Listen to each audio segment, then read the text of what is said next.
Hello, I'm Kevin Benedict, Senior Analyst for Digital Transformation here at Cognizant, and I want to thank you for joining us today. If you missed it, this is part two of a discussion on mobile application testing.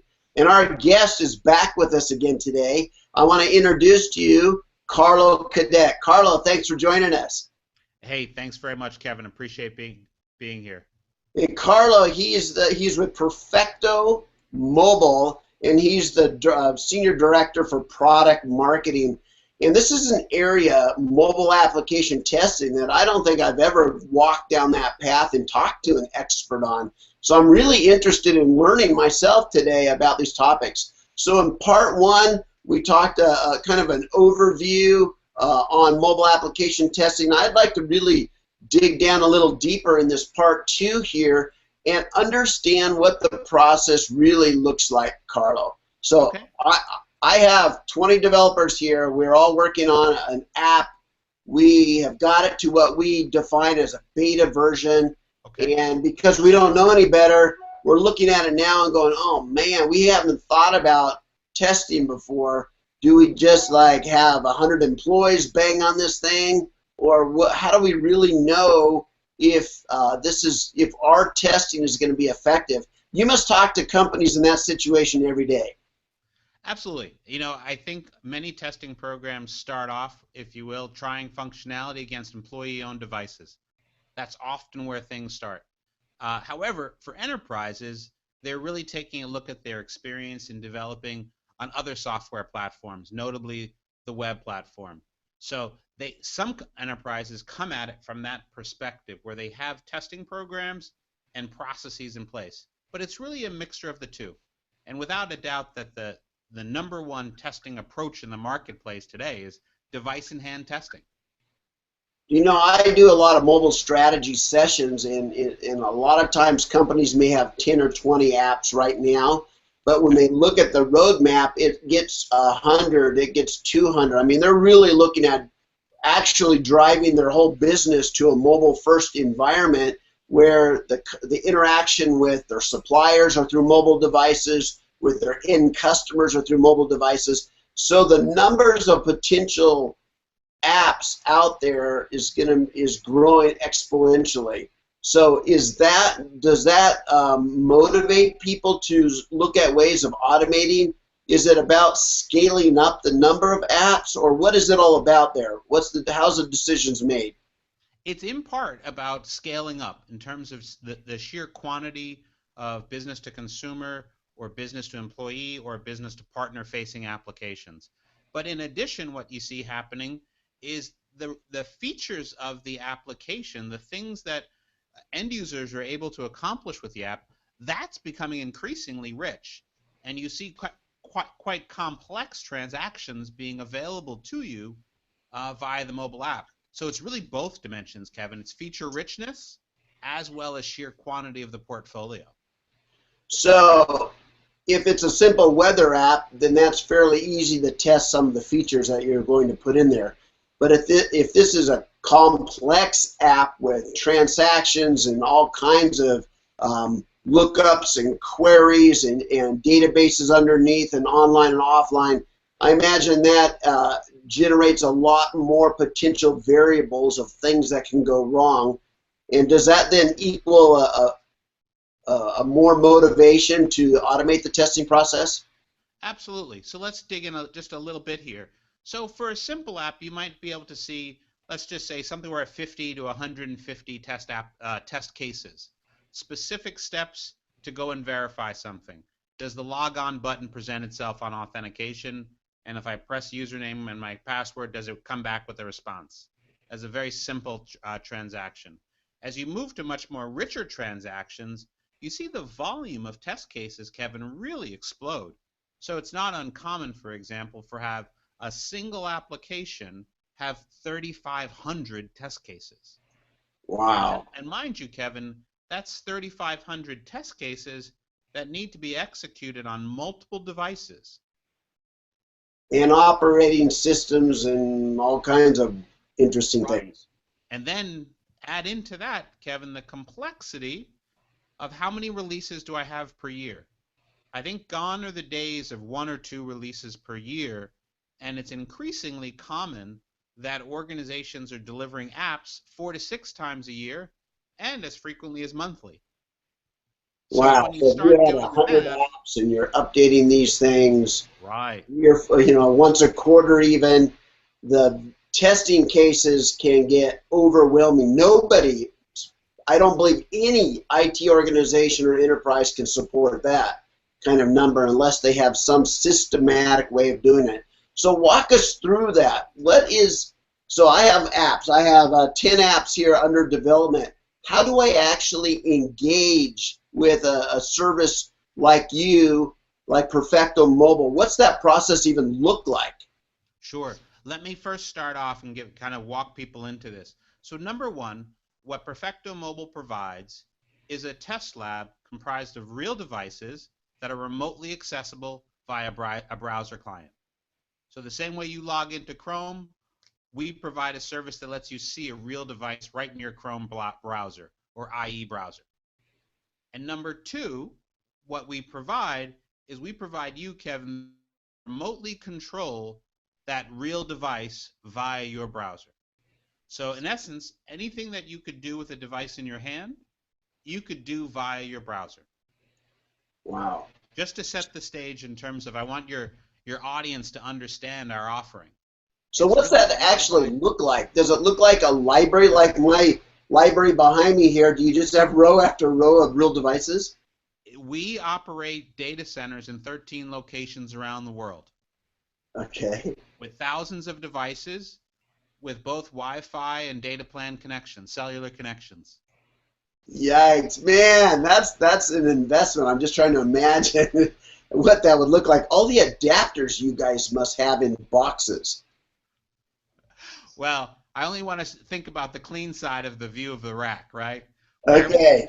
Our devices have a simple USB connection Well, and that's how we interact with the device. Just as got you it. might charge your phone, we interact with the device through the exact same method. Out of the box from the Verizon store, AT&T, or T-Mobile store, we purchase those devices, connect them via USB cable, then present them via browser.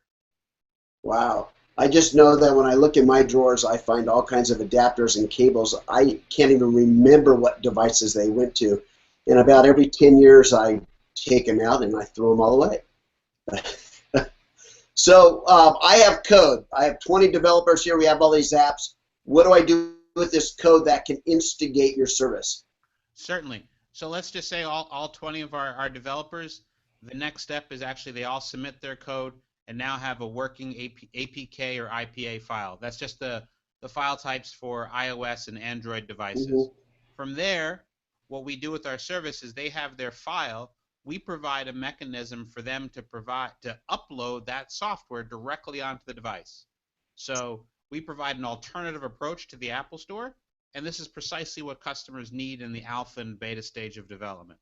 And so once that application, that IPA, APK file are loaded on the device, it's now ready, the same experience that you would have on any app on your phone.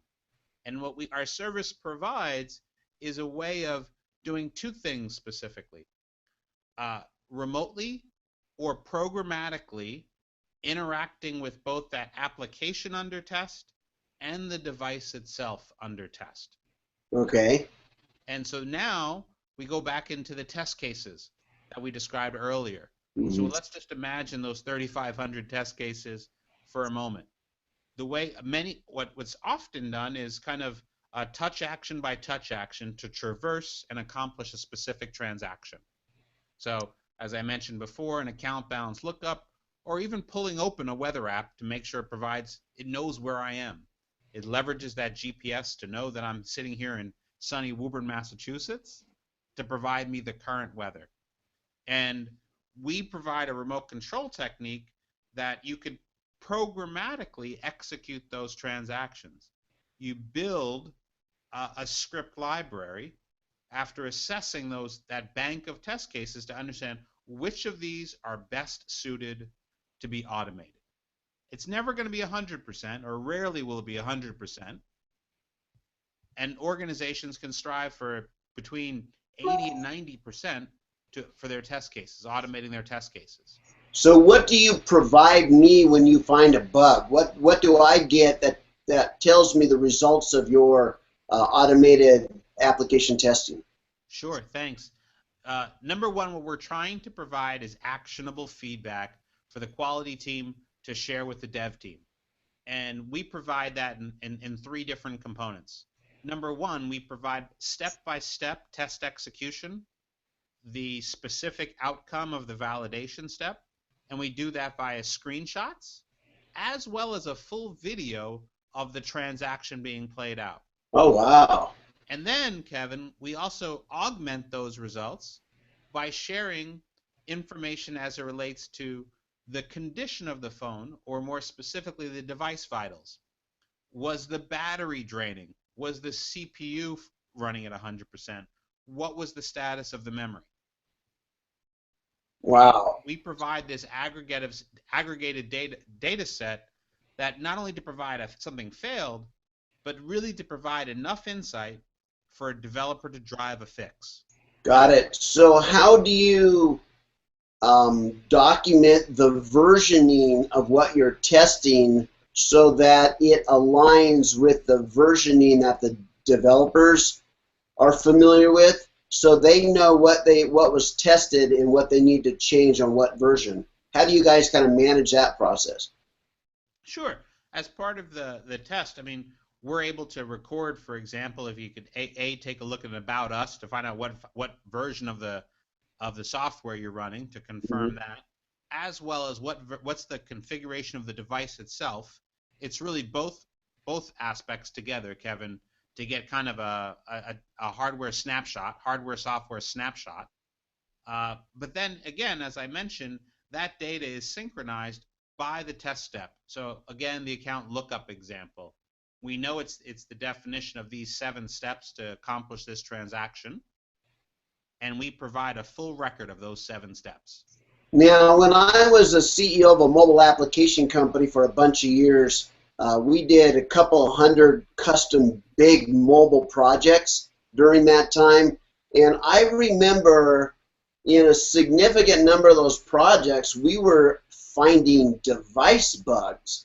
And actually, the operating system on the device had bugs that took us quite a while to figure out whose bug it was. And then we had to get a hold of the device. Does that still exist, or has the consumerization eliminated many of those bugs that used to be out there when the devices were specialized and rugged? So,